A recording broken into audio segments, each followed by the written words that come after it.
Hey, I am Tony Taylor, and this is Leaders Lead Podcast. Today, we are talking about boundaries. I haven't mastered them, but I live what weak boundaries create, and that is resentment. Resentment towards them, resentment towards me, and replaying the same conversations over and over and over again in your head. Right? That's me all the time, I'll be honest. If you're stuck in that loop, this episode is for you. There will be no fluff, I promise. We are going to give you some real tools and real words that you can use to stop saying yes when you actually mean no. And my guest today, Barb Nangle, she is a boundaries coach who helps people break that cycle and build strong relationships without losing themselves. And we are going to. Hey, what's up? I'm Tony Taylor. Are you here for Leaders Lead the Podcast? Let's go. Hey, how did you beat me? Look, let me tell you about this podcast. We got like 5 seconds. Leaders Lead the Podcast is about leadership. Not just the leader without, but the leader within. All of these leaders that I'm talking to across the country, well, across the world now, they have one thing in common, and that's that they have overcome some insurmountable obstacles to get to where they're at today. Come on, let's go.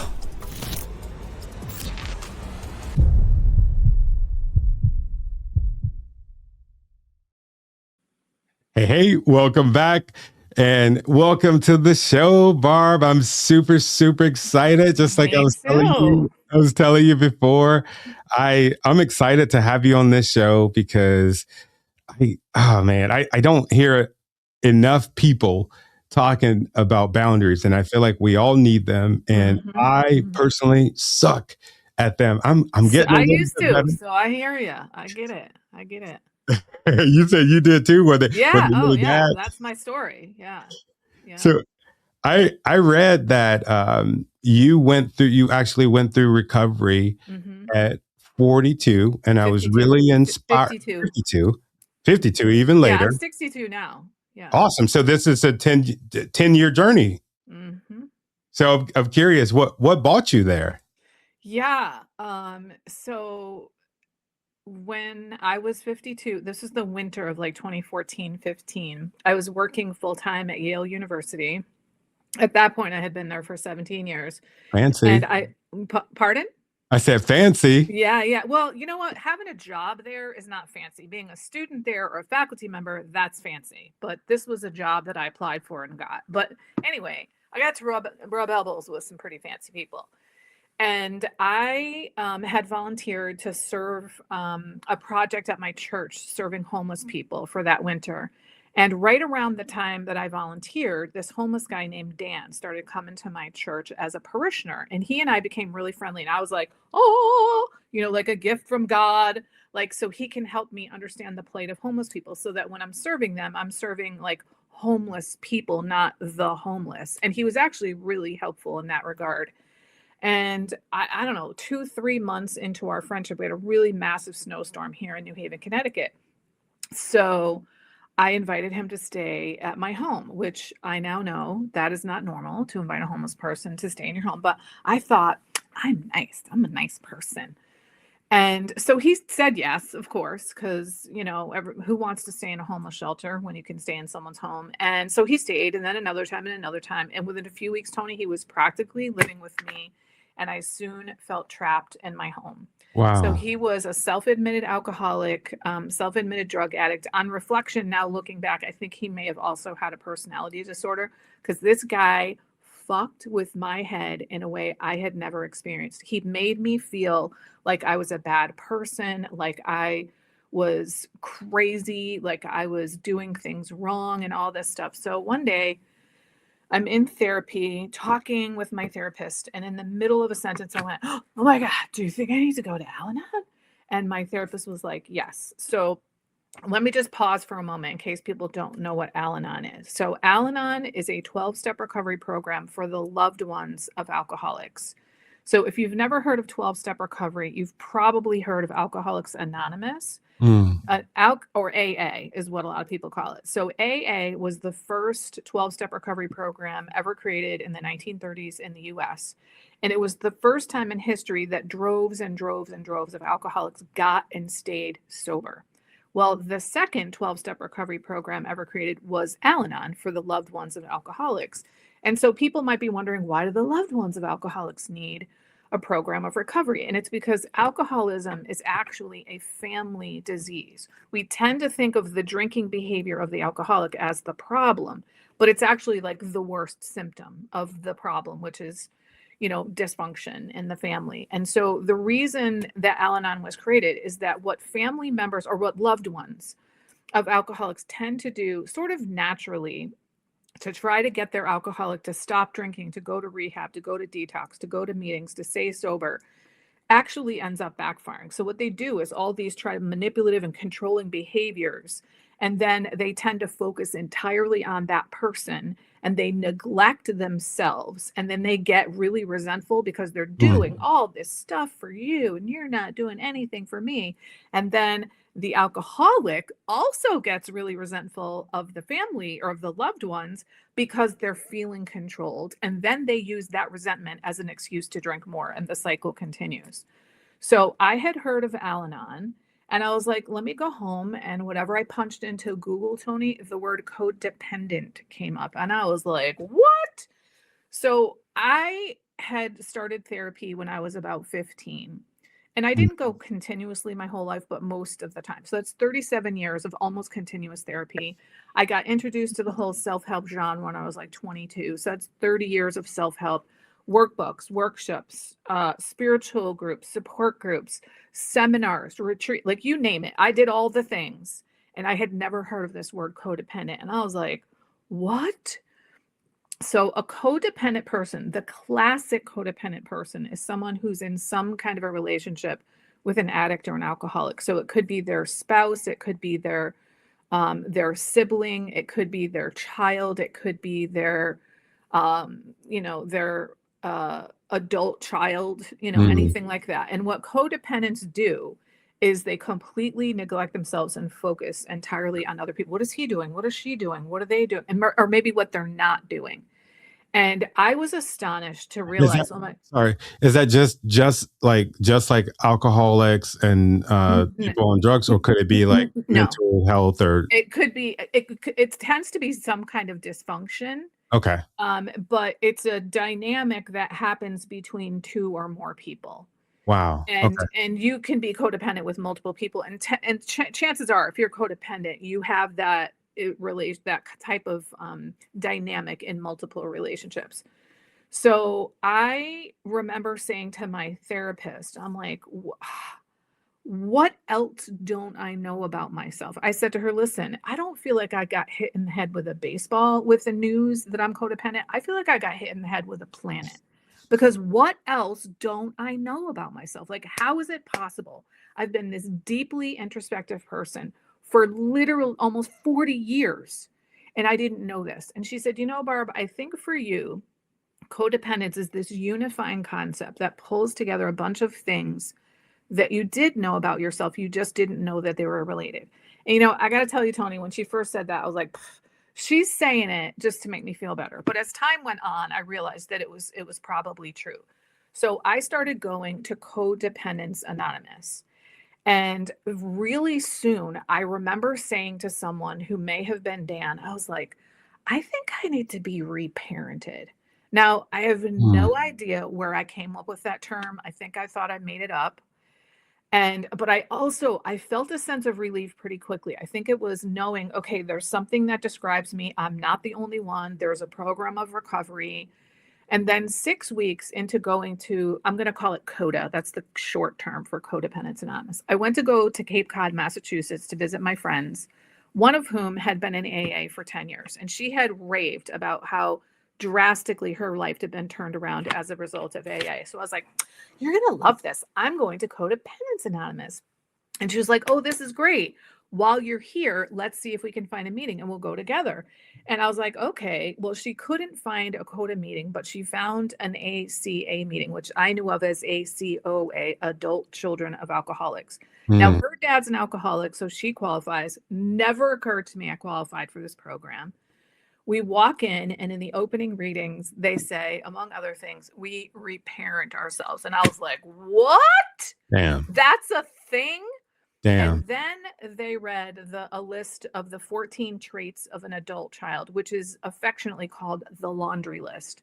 Now, my friend Heidi tells me I sobbed the whole meeting. I don't remember that, but I bought the literature, Mm. came home to New Haven, Connecticut. And here's the thing. The name of the program is actually Adult Children of Alcoholics and Dysfunctional Families. I hadn't heard the and dysfunctional families part. Well, that I qualify for.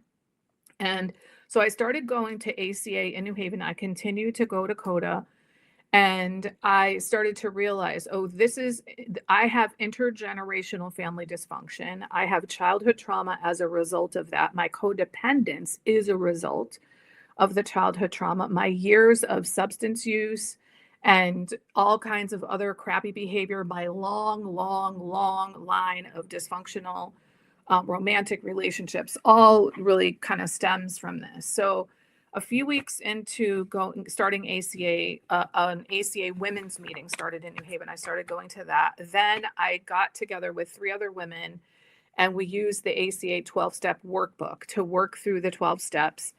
And about a year into that journey, by then I was like, this is it. This is literally what I've been looking for my entire life. This explains everything. I was reading the literature. I'm like, oh my God, oh my God, oh my God. This is what happened. This is what happened. This is what happened. And I didn't know something, quote, happened to me until I read it on the pages. So Wow. about a year into that journey, I decided to stop going to the CODA meetings because they were like maybe a 75% fit, whereas ACA was 100% fit. And there was some messed up stuff happening in those meetings. And that turned out to be a higher powered moment for me because one of the women that I was doing the 12 steps with in ACA had started sharing in our step group about her relationship with food and specifically sugar and her thinking and behavior around that. And I was aghast. And I wasn't aghast at what she was doing. It was that she was talking about it because I was like, oh my God, I do that. Oh my God. So Mm. I didn't realize this, but she was trying to like slowly kind of try to get me to go to Overeaters Anonymous, but I didn't realize it. So finally, one day I hit what I now know is like a sugar bottom. And she had actually texted me. This was in April of 2016. She had texted me one day and said, hey, do you want to go to an OA, so that's Overeaters Anonymous, workshop on abstinence? And I thought it said on June 1st. And I was like, this is April. Like, I don't know. So I hit my sugar bottom. I look at my text from her, and it doesn't say on June 1st. It says Saturday at 1. Like, that's how insane my head was. So I texted her. I'm like, I think I want to go to this thing with you. So it turned out, I thought it was a weekly support group. It was actually a 3-hour workshop featuring speakers. And I walked in, and the first guy says, I'm down 185 pounds, and I've kept my weight off for over 30 years. And I was like, I'm listening. Now, at the time, Tony, I was more than 100 pounds heavier than I am now. Oh. I was like, okay, I'm listening. And so that's like what he did was let people know you're in the right place. Like if you have struggled for decades with massive amounts of weight, it doesn't have to be massive amounts of weight. That just happened to be the case with me. And you really want to lick this thing. This is the place for you. So I didn't even know compulsive eating was a thing. Never mind that I was that, but I was like, oh my God, I'm a compulsive overeater. So I joined Overeaters Anonymous. So I've been in ACA. In April will be 11 years. In Wow. OA, it'll be 10 years in April. I've been at my goal weight. Actually, February 1st was 8 years at my goal weight. And my life has been utterly transformed as a result of the 12 steps of recovery. And because my core wound is codependence, and boundaries are essentially the antidote to codependence, learning how to build healthy boundaries in the context of 12-step recovery changed everything for me. So it's not like somebody sat me down and was like, okay, Barb, we're going to teach you boundaries. I basically learned them vicariously through the process of 12-step recovery. And I'll talk about like the benefits and what changed and all that stuff in a minute. But once I got a handle on boundaries and I was like, this is amazing. Like life is so much better. I have so much more freedom, so much more peace, so much less resentment. I started reading about boundaries, and everything I read was just a bunch of words. And I've discovered that I'm a pretty visual person. So when I was doing the readings, I would do these little drawings to kind of like visually depict, like, if this was the physical world, what would that look like? Well, those drawings turned into handouts, which turned into a workbook, which is now the backbone of my boundaries coaching program. And so I mentioned that I was working at Yale University when all this happened. Well, 2.5 years into my recovery, I got laid off from Yale and I found my way into the world of startups, innovation, and entrepreneurship here in New Haven and at Yale. And, series of serendipitous events, decided to start my own business. I knew I wanted to be like a coach and consultant of some kind. It took me a couple of years to come up with boundaries coach because I didn't know anything. So I didn't know like you need a niche and all that stuff. And then a year after that is when I started my podcast. And frankly, I started my podcast, Tony, because of my years of personal development that basically didn't do shit for me. And all of the wisdom that I learned in 12-step recovery. So my podcast is called Fragmented to Whole: Life Lessons from 12-Step Recovery. And I really started it because I'm like, there's volumes of wisdom, tools and tips and tricks and techniques, none of which I ever heard of. And all of the things I learned about myself in the last 10 years, but especially the first couple of years, literally none of those things ever came up in my decades of therapy and personal development work and all that kind of stuff. So I was like, I want to get this wisdom out into the world. It never occurred to me that the podcast would have anything to do with my business. And it's now the number one way that I get clients. But I didn't see the connection. I did it as kind of like a service to the world. Like, listen, people, there's like a bunch of wisdom here that it's not being told out in the world. And so for me, the 12 steps are where it's at. I know that that's not true for everybody, but I've said a lot, so I do want to pause to give you the opportunity to like say something, because I definitely want to share like what changed in my life and how it changed, and then tips for boundaries and stuff like that. But I want to give you an opportunity to speak on your own podcast. No. Remember what I told you? This is, Yeah, I know. I'm sitting here. I'm taking a bunch of mental notes. I wrote down some physical notes. This is freaking amazing. Oh, Please, good. hey, don't hold back. Yeah. Don't hold back Okay. for us. Keep going for Yeah, us. okay. This is beautiful. Yeah. Man, the way you're a beautiful storyteller. Thank And you. one of the things that popped out what you said was, and this is like my soapbox, the soapbox that I like to get on and tell people when it comes to podcasting. It's not just, oh, let me just do a podcast, and this is just this thing that everybody's doing. Like, you get healing from it, but then on top of that, whatever it is that you want to do in your business, it freaking amplifies it. Yeah, absolutely. I Yeah. don't think a lot of people know that and realize and recognize that. Same thing with me. When I started my podcast, it was like, oh, okay, I begrudgingly did it. But then I started to realize, oh man, people are starting to ask me questions about stuff, or like begging me to take their money. This is crazy. But it was off of me telling my story. And I feel like that was the same thing that happened to you. Our listeners would kill me if I did not ask you, how long did it take for you to get that person out of your house, and what was that like? So the first time he stayed it was actually Super Bowl Sunday, so it was probably the last Sunday in January, and he was out on Memorial Day weekend. So that's a total of 4 months. Oh, damn. I don't remember all the details, but I remember finally realizing I got to get him out of here. So I remember one night I gave him $150 and was like, go stay in a hotel or something. And he left, and then he came back and gave me back 100 and said, this is way too much money. So can you imagine like what he feels about himself, that $150 was way too much money for him? Oh man, yeah. Right. So at some point, So I live in New Haven, which is on the New Haven Harbor, and he was from West Haven on the other side. I remember that I drove him over there, dropped him off. Honestly, it was 10 years ago, so I don't remember the details. And then a mutual friend texted me and said he's on his way back to your house, which means he would be walking. So I had time. And I left and went and stayed with a friend for 2 days, about an hour away, because I knew if he came back to my house, I was going to let him in. I knew it. And by then I was in recovery and I was starting to get a measure of healing. And actually, I want to give you an example of what changed for me. So I remember one day, he showed up at church. So I mentioned he had been coming to church. Then he kind of stopped. He showed up at church one day, and I now know that I had like a trauma response in church. And I remember texting my therapist. I was freaking out just being around him. And just a handful of weeks later, I was the deacon on the door doing the greeting, and I was also doing the scripture reading that week. And I knew when I looked up what the scripture reading was going to be, somehow I knew Dan is coming to church today. I just knew. I don't know how I know. Well, higher power. That's how I knew. So I'm the deacon on the door, and Dan comes walking up. And mind you, he hadn't been there for weeks. And I was a changed person, Tony. I saw him. I did not get that like panic attack thing.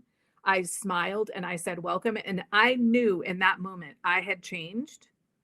And he knew that I had changed, and I never saw him again after that. I did hear that he eventually somehow made his way to Texas, and then I later heard that he died. Oh, okay. And I don't know, but to this day, that man is an angel to me because he helped me to hit my codependent bottom, get into recovery, and turn my life around, and then share the message of healing that I share with people all the time. So I have nothing but goodwill for him. So when I hit my codependent bottom, and so I'm in my basement. I have like a sitting room, but I also have laundry over here. So I'm pointing over here. I don't know what was going on between he and I. We were standing in front of my laundry, my wash machine, and my dryer. And I literally fell to my knees in agony, emotional agony. And I said to him, I'm having a flashback. I have no idea how I knew that, but I knew on some level that it was an emotional flashback. And I now know that was a trauma response. I'll talk more about that in a few minutes. It was a result of the abandonment wound that adult children of intergenerational dysfunction feel. And something was going on with him that he kind of inflamed that. Well, he thought when I said I was having a flashback that I was having a drug flashback. I mostly was like weed and alcohol. I did some cocaine. I've never done anything that give me a flashback. But he leapt into action. He was like, okay, what are you seeing? What are you hearing? What do you smell? Like basically get in touch with your senses. And it worked. And but what was really wild about that, Tony, was he was one of the laziest mofos I have ever met in my life. So to see him leap into action for anything was just shocking. And somehow, like between that and him doing all that, he snapped me out of it. I can still remember like how painful it was, emotional pain, agony. I mean, it was just the worst thing I have ever been through. I can't. And so I mentioned that it was an abandonment wound. So the issue for adult children, that's what we call ourselves, adult children of alcoholics and dysfunctional families. And the reason we say that is because we're adults, but we're still reacting to life from our childhood patterns because that's what we knew. We weren't raised to learn how to effectively and maturely and in a healthy manner deal with the ups and downs of life. So adult children's main issue is that we have this abandonment wound. So some of us were actually physically abandoned, meaning, the parent was never around, or they died, or they left, or they were abusive, physically abusive. But all of us, regardless of whether we had physical abandonment, not disabandonment, we've been emotionally abandoned. So in other words, our parents didn't help us learn how to feel our feelings, manage our feelings, express our feelings. And it's not because they're bad people. It's not because they didn't love us. It's because they don't know how to do that themselves. So, how could Hmm. they possibly teach us? And how could they create a home environment where that kind of stuff was welcome when they grew up where it wasn't welcome? And so, what happens is we have this abandonment wound. And there was something about Dan that I'm going to use the word inflamed that wound for me. I don't know why. I now know that I was codependent in every relationship, my romantic relationships, my friends, my colleagues, my family, my neighbors, everybody. But it was worst in my romantic relationships. And even though this wasn't a romantic relationship with Dan, there was something about him where I felt compelled. I have to save this man. Mm. And the dilemma that emotional flashback I had was like I was in this moment of realizing I have got to get rid of him, and I can't get rid of him because I'm going to die because I need to save him. And so it was this really it was literally like my soul like ripping apart. And actually there's a piece of our literature that calls this abandonment wound a soul wound.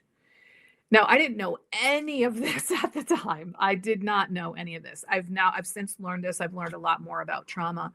And I want to say a few things about trauma. So most people, when they hear the word trauma, they think of what is often called big T trauma. So this is Hmm. where like mostly blunt trauma is what we think about like that. Like you were in a war zone or you were in a hurricane or you got really beaten up badly or you were raped or something like that. What I'm talking about is often called little T trauma. And so it's called little T trauma because it's incident after incident after incident after incident. I call it like the drip, drip, drip of emotional invalidation and emotional abandonment. So it's called relational trauma, and it's because it happens in the context of a relationship or relationships. So when I got into ACA recovery and I hear people talking about trauma, and the thing is, Tony, the stories I was hearing from people in the recovery rooms, I knew objectively I did not have it as bad as those people. I didn't get the shit kicked out of me. I didn't get raped. I didn't get my bones broken. I didn't get told I was a piece of crap. I didn't get Yours burned. is all mental. But I knew that I had those traits, those 14 traits. Hmm. I just didn't understand how I got them. So for my first 6 months, first of all, I was crying in every meeting, which nobody else was crying. And I've been a crier my entire life, but it was Me the first too. time I was crying publicly. I cried alone in volumes before that, but I couldn't contain it. And I was making excuses for like why I was there. And then about 6 months in, I came to understand that trauma can result from the absence of good things happening. And I was like, oh, that's what happened. The Damn. absence of good things, the absence of like support and nurture. And it doesn't, so that I'm not trying to say my parents didn't love me. They loved me as best that they could. I got plenty of wonderful, good things from my parents. They did not know how to parent. So I later heard that trauma results from unmet needs. Mm. And I was like, okay, that happened to me. So I started to understand, and I've gotten to learn a lot more about what trauma does. And so it basically it affects us in mind, body, and spirit. And so I was incapable of having mature adult relationships, but I didn't know that. So one of the things that people love to hear about me, that's a really good indicator of not just my recovery, but specifically boundaries, is that when I did my relationship inventory in recovery, I happen to date men. So there were 28 men on my list. So this was everybody from I dated them to a few times to I lived with them for years on end. Never been married, never had kids. And every one of them was super dysfunctional. And when I did the inventory, I could see the codependence get worse and worse and worse over time. I also saw that this was my thinking. I didn't know this. I saw this through the process of recovery, that I believed that I was responsible for all of the good things in all my relationships, and whoever he was responsible for all of the bad things in the relationship. And like when Mm. you hear that, it's like that's ridiculous. There's no Mhm. way that one person is always responsible for everything negative. So I also saw, like, I always thought my pattern was emotional unavailability. Like, I attracted emotionally unavailable men. And that is true. But I think the real pattern was codependence, which of course you're going to attract somebody who's emotionally unavailable. And it is true that I did attract emotionally unavailable men. What I couldn't see was that I was also attracted to them. I didn't know that until recovery. I Oh, thought it so was so just not only so not only were they attracted to you, but you were attracted to them for some reason. clearly, I had 28 of them in my lineup, like, obviously, right? But I couldn't see that until recovery, right? I couldn't see my part in that. And then what I eventually came to understand is the reason that was going on was because I was emotionally unavailable. Like, You were. duh. Like, that makes total sense because what emotionally available man is going to be attracted to an emotionally unavailable woman? But I didn't know any of that. And of course, that makes sense because I mentioned I grew up in a family where emotions were not, you know, acceptable. So I am now in the first and only healthy relationship of my life. We've been together for almost 7.5 years. And I had no idea that this level of like communication and intimacy were possible. And I feel like that's a really good piece of evidence that recovery works and especially building healthy boundaries work. And people might wonder, what the hell does that have to do with boundaries? It has everything to do with boundaries I agree. because your boundaries have everything to do with the quality of the relationships that you have in your life. So now I want to kind of get into like what are boundaries? Wait, So before you go there, okay. I wanna ask you something. You brought up Mhm. something really telling, and you talked about the overeating, Mhm. and I wanted to connect Mhm. that piece to that, and let me know if I'm wrong with this, but I feel like maybe that comes about because that's something that one of the only things that we can control if we're quote unquote enablers or Mhm. whatever. Did I get that right? Yeah, I mean, I think that, well, we're trying to control other people for sure. But it's, to me, compulsive overeating is just my drug of choice or drug of no choice, actually, because it was a compulsion and obsession. It's an addiction for me personally. So I mean, it's different in its effects than alcohol and drugs Mm, in terms of I'm not inebriated, but the behaviors of alcoholics and any kind of an addict is the same. We lie, we manipulate, we're in denial, we blame other people. We create havoc in our own lives and the lives of those around us. We go into financial difficulty. We isolate, like all of that stuff. It doesn't matter what you're addicted to. It's all the same. It's, mhm, addict behavior is addict behavior. But I think it seems to me, because I've been in ACA for a long time now, and I've met people in lots of other recovery programs, there seems to be something very particular about people who are both adult children and compulsive overeaters. Because, and somebody said this to me one time, I was like, yes, drugs and alcohol are not nurturing. mm. Food is nurturing, Ooh, tell me right? more. And you can have access to food when you're tiny. You typically don't have access to drugs and alcohol until you're at least a teenager. Mhm, But you can start overeating, numbing, in other words, when you're little. And speaking of numbing, I've literally been numbing since childhood. I sucked my thumb until I was 10. I tried to stop when I was 8. Like, I stopped consciously sucking my thumb, but until I was 10, I would wake up knowing I had had my thumb in my mouth. I started smoking cigarettes at 13, weed at 14, drinking at 16. And I think the switch kind of flipped for me to go from normal eating to compulsive eating when I was 22. So mhm, I've been numbing in some capacity my entire life. And so these last 10 years have been not just learning about feelings, but actually having to feel them, or let me say, getting to feel them because I stopped numbing. And a lot of my numbing, like I stopped drinking.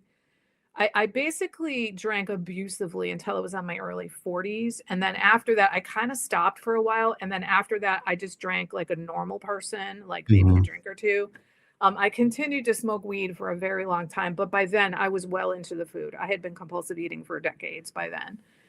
And so now I get to feel my feelings. And who knew that the worst part of feelings is resisting them? Like, that's the thing, that's the problem. It's not the actual feelings, because feelings, like, I love the word emotion. I think of it as emotion, energy in motion. It's energy that moves in your body, and it doesn't stay there because energy morphs and changes. That is the nature of energy. It doesn't just sit there and stay the same. So I've been trying to avoid emotions my entire life, thinking I'm going to die from them. They're going to kill me. And it's actually my resistance to them that's way worse than the feelings. And I've had times, especially the last couple years, as I've gotten deeper and deeper into this work, where I've literally laid on the, just like splayed myself on the floor, and I'm like, all right, feelings, go ahead. And just like, there's been a couple times, Tony, where I've literally dry heaved, but I'm Mhm. talking about 7 seconds here, not 17 hours like I think it's going to be. It's like, I just let the feeling come, and I'm like, oh my God, I didn't die. Like, holy shit. But I've been trying, not, I've been doing this numbing my entire life, and now I'm not.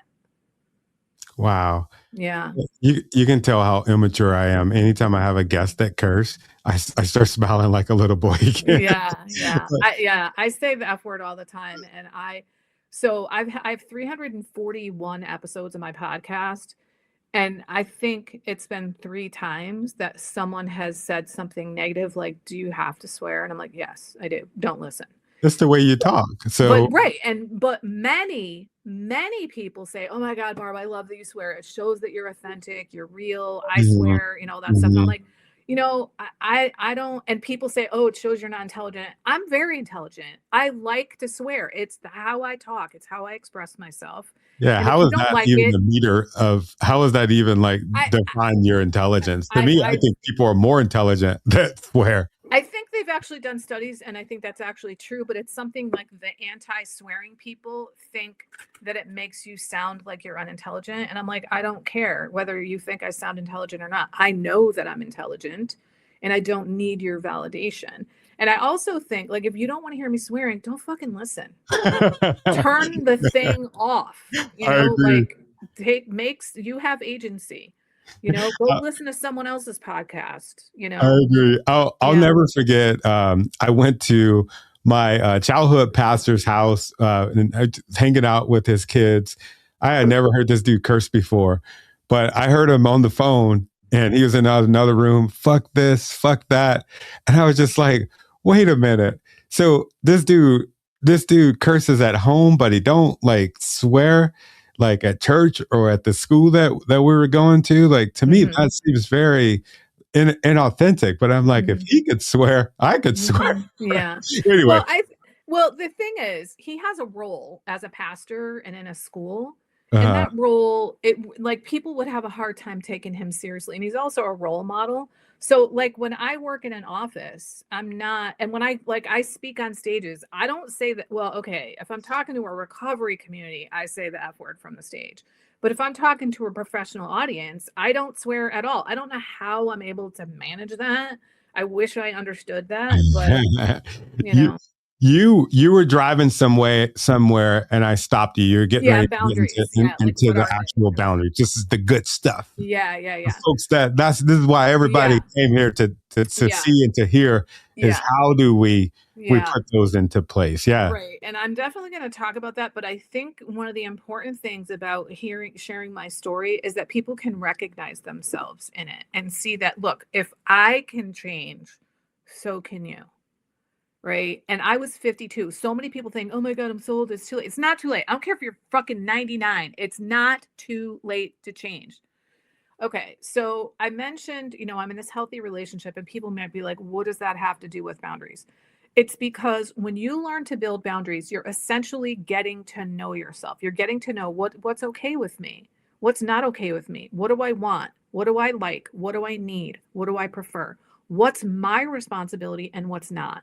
And the reason that matters is because people with poor boundaries don't know that. They typically are bending over backwards for other people.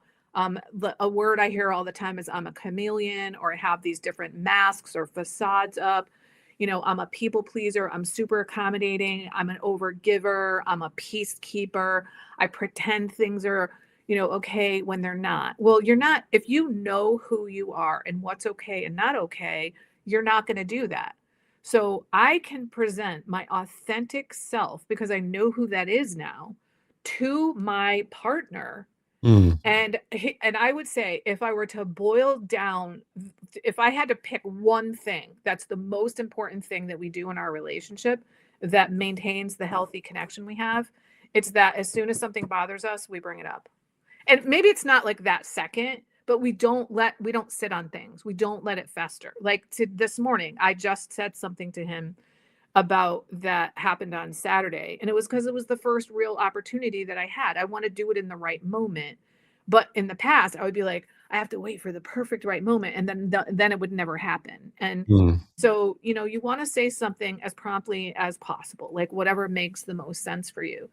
But so boundaries are essentially they're standards that you have for your life, hopefully that you live up to, and then limits that you place on yourself and other people to uphold those standards.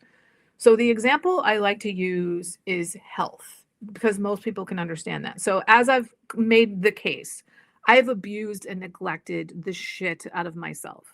Right? I want to live till I'm at least 104, so I'm really trying to take care of my health. So I have lots of health standards in my life. So I have a lot of limits Mm. that for myself and for other people. So a limit I have for myself is I don't stay up all night scrolling, watching Netflix, or reading that book or doing whatever.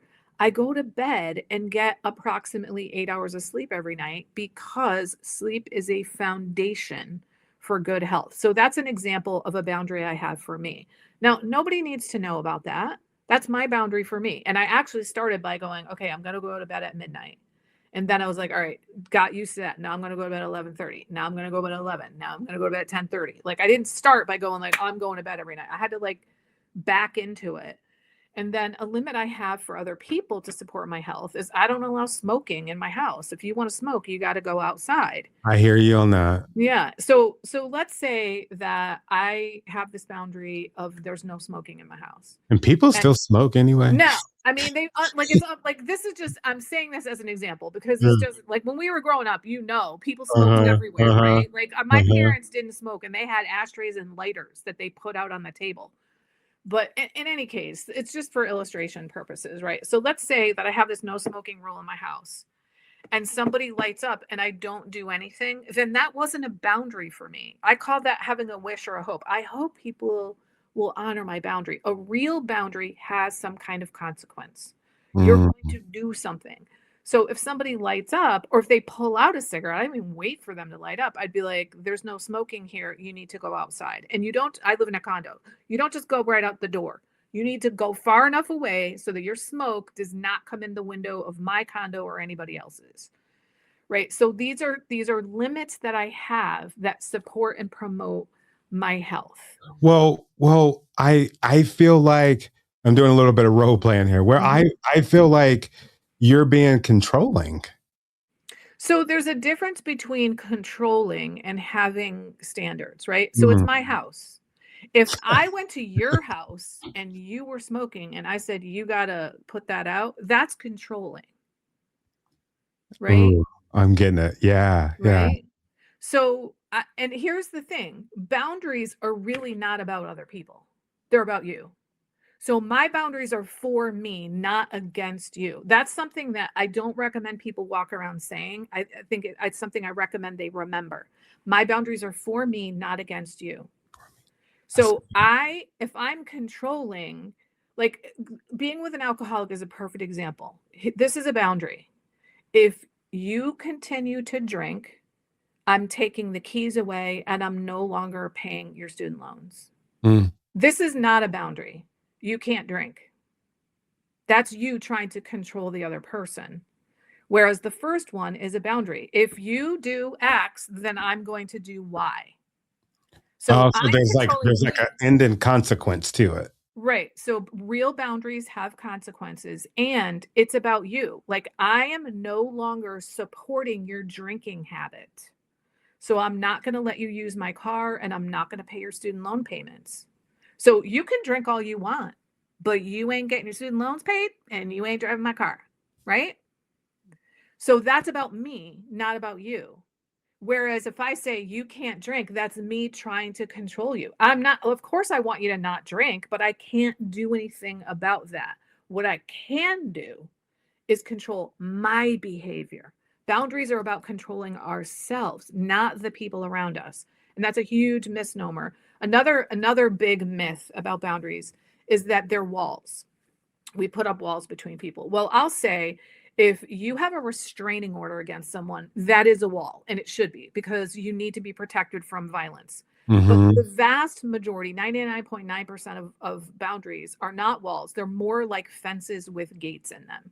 So Mm. they're flexible, the gate opens and closes. And the metaphor I like is that it has a gate that opens from the inside only. In other words, I control who gets in and what gets in. So if somebody violates my boundary, it's not they jumped the fence, it's I let them in, and it's Mm. my job to shepherd them out. So if someone has been, quote, taking advantage of you for years, they're actually not taking advantage of you. You are giving them the advantage. Like I was a volunteeraholic before I got into recovery. I volunteered for some like 13 different nonprofit organizations before. And people would constantly, because of that, ask me to do stuff because I was a yes woman. And so then I would be like, I can't believe she just asked me for the 17th time. Well, you know why? Because I said yes You keep saying 16 yes. times. I trained them to ask me. And then I want to talk about the resentment that you talked about in the very Mm. beginning. Resentment is a fantastic indicator. It's either time to set a boundary or to shore up a boundary. Mm. So, and I want to also use resentment as an illustration about the feelings learning that I was talking about. So, I grew up believing that if someone did something annoying, that it meant they're a dick. Okay? Well, now that I understand feelings, I realize my annoyance is probably, well, it's definitely about me, not about them. And it's probably an indicator that I'm letting something go on that I don't want to go on. They're Mm. doing something that's not okay with me, and I've been letting them do it and not speaking up. But because I think my resentment is it's a verdict about them, they're a jerk, but it's really information for me. Hey, maybe it's time to set a boundary. Maybe it's time to set a limit. Maybe it's time to speak up and say, this really isn't okay with me. Or I'm not available for that. Or I'm not going to make it. Right? So, like resentment, really good indicator, time for a boundary. And then it's also, I feel like it's a really good example of how to understand what feelings do for us because I grew up having no clue about what feelings meant or a lot of them like what they even were like shame, for example. Shame and guilt are the main reasons that people either don't set boundaries or they cave. Mm. They set boundaries. I didn't even know, Tony, until I got in recovery that flood of like yucky internal drugstore chemicals that was happening to me. I didn't even know that was shame. I didn't know that I had been walking around mired in shame for basically just existing. Like the idea, if I mispronounced a word and someone corrected me, I would want to die inside. Oh. The fact that I can stand up on a stage and mispronounce a word and be like, oops, is amazing. Like that is evidence of my recovery because I don't walk around mired in shame all the time. And so I want to give some other examples of what boundaries have done for me. So, I mentioned I was a volunteeraholic. So I was resentful all the time. I was exhausted. I had low energy. I felt often trapped because I just kept saying yes. And actually, I want to say something about you said something at the beginning. We say yes when we mean no, and I would Mhm. prefer to say we say yes when we really want to say no. We Mm. don't mean no. We mean yes, but we want to say no, but we don't have the capacity to say no. So we So say yes. right. So we say yes. So, I'm saying yes to people all the time and I'm resentful. Well, now, when I look at my life right now, I actually donate many more hours per week in community service now than I ever did before. But here's what's different. I do it strategically rather than at the drop of a hat. I Mm. do it by choice rather than some compulsion or some sense of obligation that I have to do this because if not me, then who? And if not now, then when? And I do it after filling my cup first. So the only way that I'm going to have a full cup is if I fill it. So I don't know if you know Ashley Kirkwood. She wrote the book Speak Your Way to Cash. She's amazing. She Yeah, says, yeah, I yeah, do. She's she's a black lady, right? yeah. She's an Yeah, attorney. she's She's dope. amazing. She wears different glasses like every time you see her. She's amazing. She says you can't pour from an empty cup. You want to pour from the overflow. Well, the only way you're going to have overflow in your cup is if you fill your cup first. So what gives you energy? And this brings up something so I primarily target professional women who say yes when they really want to say no and who neglect themselves because they're so focused on others.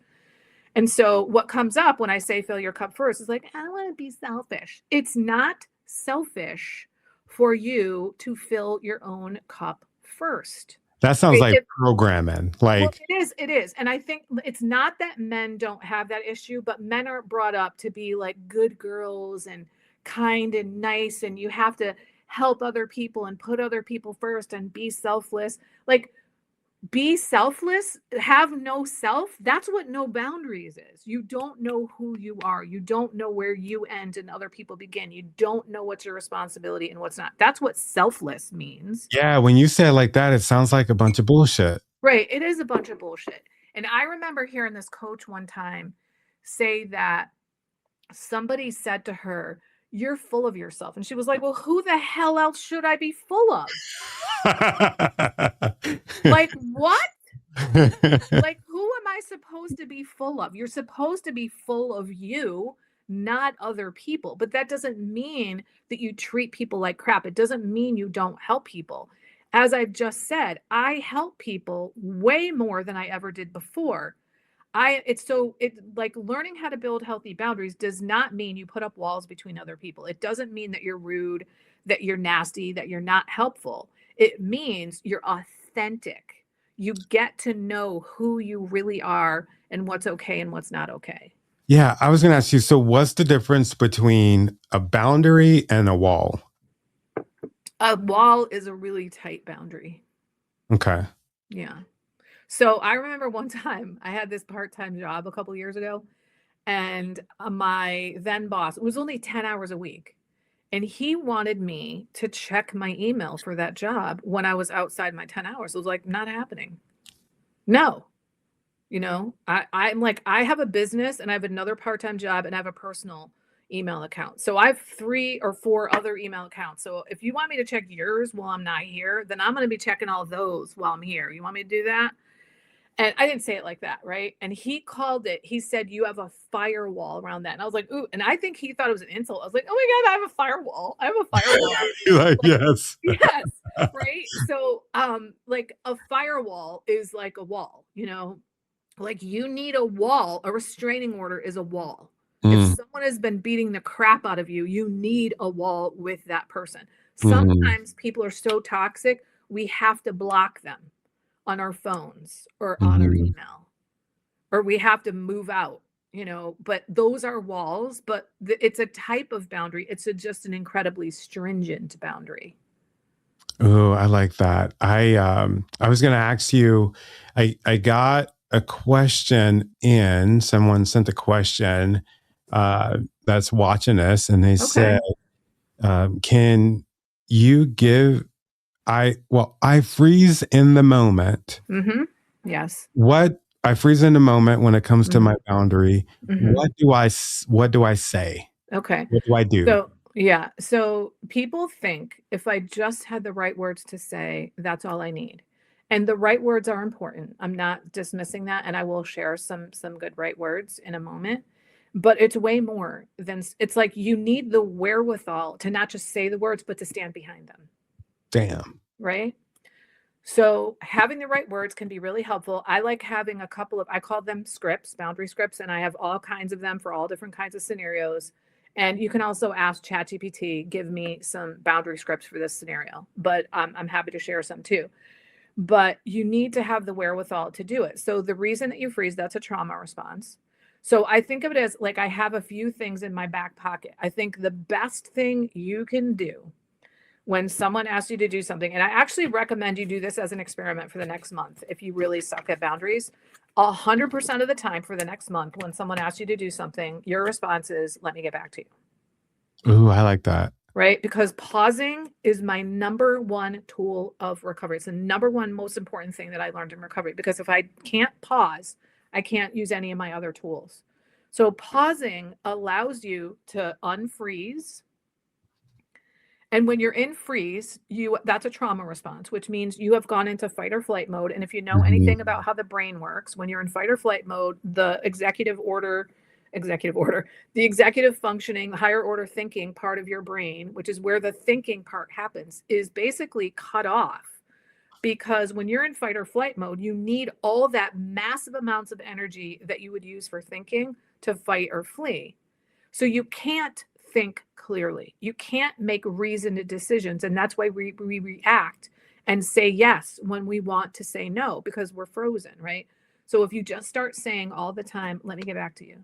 And if Mm. people say why, you say, I need to get back to you. And if they say why, you just say, I just do. Like, you do not have to explain. So stop explaining things to people. Your boundaries are yours and it's none of their business. You don't need to say that. You just need to know my boundary is for me and it's not against you. You don't say that to people. You know that for yourself. And my boundaries are none of your business. I don't have to explain myself. And you don't need to say that to people. You can if you want to. I'm a fan of politeness, Mm. right? And unless someone is like toxic, inebriated, has a mental illness, won't take no for an answer, then fuck politeness and be a jerk, right? But most of the time, I'm a fan of politeness, because when you treat people politely, they're much more likely to be polite back to you. And it's much more mature to be polite. So I would start with, let me get back to you. So it really depends on what the situation is. There's all kinds of things you can say, but I think saying things that are rather general, like that doesn't work for me. And Mm. when they say, why not? You don't explain. You say, it just doesn't. Oh, I like that. I was going to ask you, how do you enforce boundaries without over explaining? And that's coming from me, because Mm-hmm. somebody will ask me, "Hey, can I borrow $300?" And I'll go Yeah. this long list. Yeah. Last Yeah. time I let somebody Yeah. use some Yeah. money, I Yeah. never got it back. Me and my wife have a clause. We don't da da da da da da da da. Yeah. It's None just of their like, business, and right? they don't So, write so, back no way. So, right. So this is one of my tips for setting boundaries. This tip is that you have a rule. Okay. So sometimes you say, I have a new rule. I no longer lend money to people. Or you could just say, I no longer lend money to people. Or if it's not, maybe you still do lend people, but you don't want to lend it to them. You say, that's not going to work for me. I like that. Or if you want to be able to lend money to that person again in the future, but you can't right now, you can say, not at this time. And if they say, why not? You say, I just can't. And Oh if man, they keep pushing you, you just keep saying, I just can't. I just I am can't. getting some good questions. What Okay. if what if they say what if they say what if somebody hits you with, "You've changed," or "You're being selfish"? So you've changed. You say, yeah, I have. And I really enjoy these changes, or something like that. And, so you can agree to disagree with people.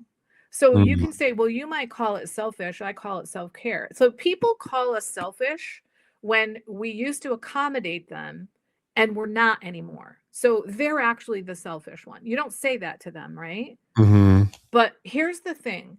If you've been accommodating someone your entire life and you stop accommodating them, they have every right to be upset with you, because you are making their life easier and you're not making their life easy anymore. That's upsetting, Mhm. but it's not Mhm. your upsettedness. They get to be upset and they own that. That's a boundary. Their emotion of upsettedness is their emotion and it is not yours. So So you that's one almost of the have to reasons. compartmentalize their bullshit pretty much.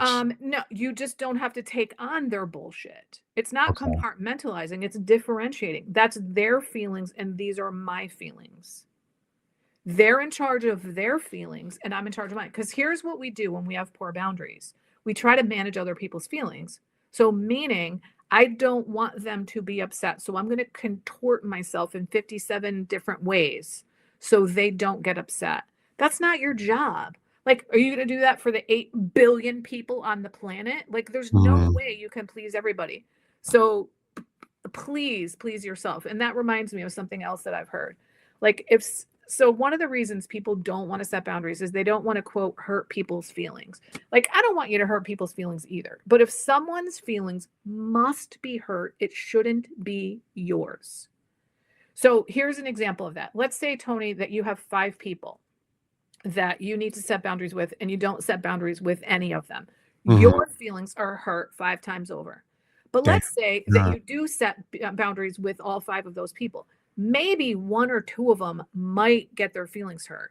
So that's 1 or maybe 2 separate people who each had their feelings hurt once, as opposed to you getting your feelings hurt 5 times over. So that's what I mean when I say if someone's feelings must be hurt, it shouldn't be you. We have not been taking ourselves into consideration when we say, I don't want to hurt people's feelings. You get to be one of those people whose feelings you're not hurting. Is there a certain personality type that is susceptible to this? Yeah, codependence. Okay. Yeah, people who grow up in dysfunction, Okay. people who've been abused. Wow. Hmm. Yeah, you've given me a lot of information here. You're like the perfect guest. I can tell that you have been through it. I can tell that you've stumbled, you've Hmm. fallen, you've gotten back up, and now you're Hmm. helping other people. Hmm. What does that look like with Hmm. you helping other people? Because I know for a fact there are plenty of people Hmm. that are watching this right now, plenty of people that are going to listen to this on the podcast, and they're going to say, you know Hmm. what? That sounds so good. Hmm. But, Hmm. but Hmm. I absolutely need some help Hmm. in, Yeah. in getting there. Yeah. How do they connect with you? How do they Hmm. get this help? Are you open Hmm. to helping other people? Yeah, I mean, I think the gateway to connect with me is through my podcast. So obviously, you listen to a podcast right now, go on over to mine, which is called Fragmented to Whole, or you can go to fragmentedtowhole.com and start listening.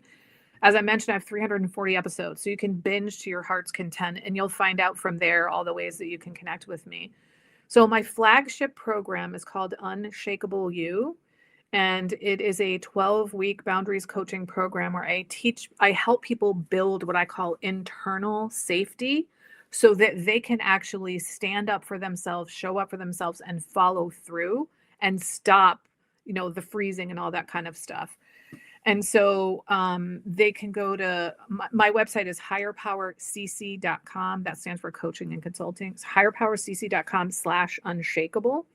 Is that, or if you think you want to have a call with me, I do 30-minute, I call them say no without guilt calls. That's for people who are interested. You can go to barbchat.net to sign up for that. And then if you really think that you want to have like you don't want to commit to 3 months at a time, or you want to like test me out or something like that, I do these 3-session clarity and connection calls. So they can go to higherpowercc.com/clarity. And then I have a ton of stuff on my LinkedIn profile. I used to be on Facebook and Instagram. I don't post there anymore, but I still have tons of content there. And then my website, I have stuff on workplace boundaries, romantic boundaries, personal boundaries, family boundaries, and I have quizzes for all those different areas. And then I have free stuff. So like my website, my podcast, and then I'm on LinkedIn. And speaking of which, a comment came through here that I can see, and the Yeah, here person said, "Yeah, I'll, I'm both I'll pop relieved it that I up. am not the only one and sad at how much I can relate." So I would say, don't be sad, because what this means is if you start building boundaries, you can have way more control over your life than you think you can. So I went through my life thinking other people, places, and things were the problem. And when I found out, like, oh my God, I'm the center of the issue here, that's empowering. Mm, Because if I'm the problem, then I get to be the solution. If other people are really the problem, I am screwed. but you're not screwed. So I would say, please don't be sad. Please feel empowered. Oh, that's so good. And I'm glad that they brought that up Mm-hmm. because it made me think about something else. Is it? Do you like the people that you work with? Do you find?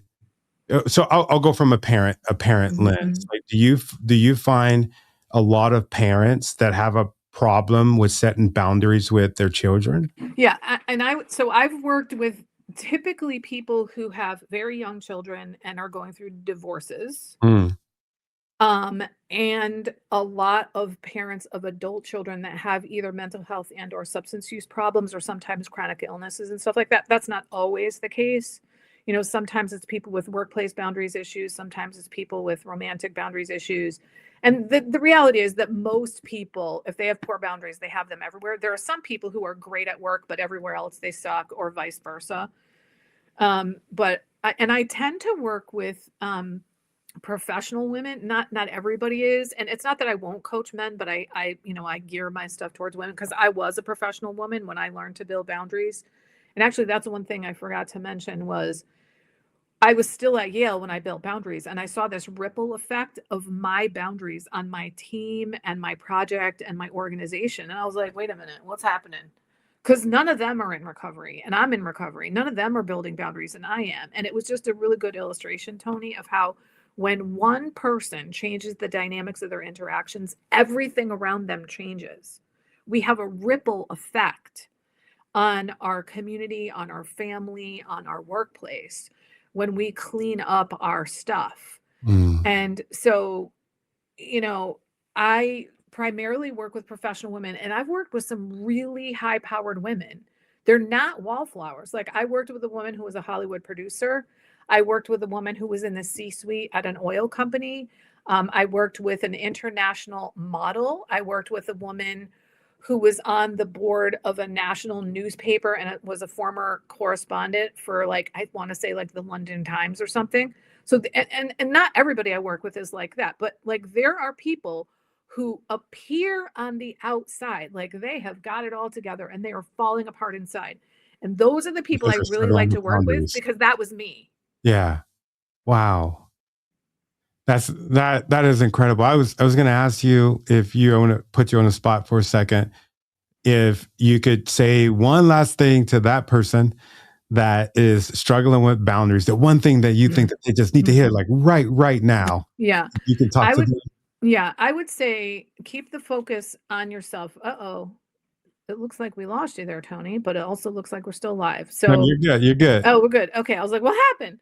Oh, I see. You profiled me. Got it. Got it. So I would say keep the focus on yourself. And again, this is not about being selfish. This is focusing internally. So I have actually 5 tips for how I'll do it really quick for how to keep the focus on yourself. Number one, ask, what do I want or need right now? I never asked that before. When you ask it, you're not going to know initially. Keep asking. And even when you start to know, you won't give it to yourself. Keep asking because eventually you will. Number two, what's my part here? Like, what am I doing? What could I do differently? Number three, is this really my business?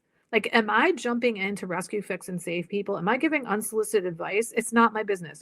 And then another one is, whose feelings are these? Are these mine? Because if you're worried about other people's feelings, you're probably neglecting your own. Other people get to be upset. And then my favorite way to keep the focus on yourself is to take really good care of yourself. This is that part I talked about earlier about filling your cup first. What fuels you? So you want to start reducing things that drain you and increasing things that fuel you. So things that fuel me tend to be what I call conscious contact with my higher power. Prayer, meditation, journaling.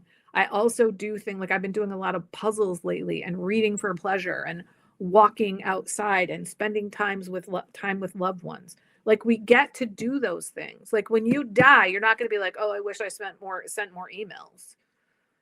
So I would say keep the focus on yourself, not them and what they're doing or not doing, on you. What are you doing? What are you thinking? What do you want? That's what I would recommend. Ooh, I love it. That was so powerful. For my listeners, for my viewers, I will make sure that I add all of Barb's information in the show notes so that you can contact her. I'm definitely going to contact her. This was some really good information. And I think we'll go ahead and land it there. Whew, that was great. If you enjoyed this podcast, well, I'm sure you enjoyed it. If you're still here with us, what I want you to do is head over to your favorite podcast and streaming network and give us a download, subscribe to the channel, and also let us know what you think about the show. And from the bottom of my heart, I want to say thank you for the things that you've done. Thank you for the things that you're doing. And especially thank you for the things that you're going to do, because I know that you're going to do something amazing.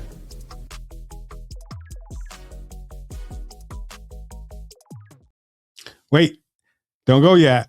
And if you're live, share this with a friend. Put it in the comments. Like, how has this broadcast helped you? Are you seeing the light yet? Do you need more of Barb? What other questions do you have so that we could bring her back on the show for part 2? But make sure that you share this, because sharing is caring. If you care about your loved ones, you're going to share this episode with them. And don't worry about the boundaries when it comes to that part. All right. I'll see y'all later. Bye.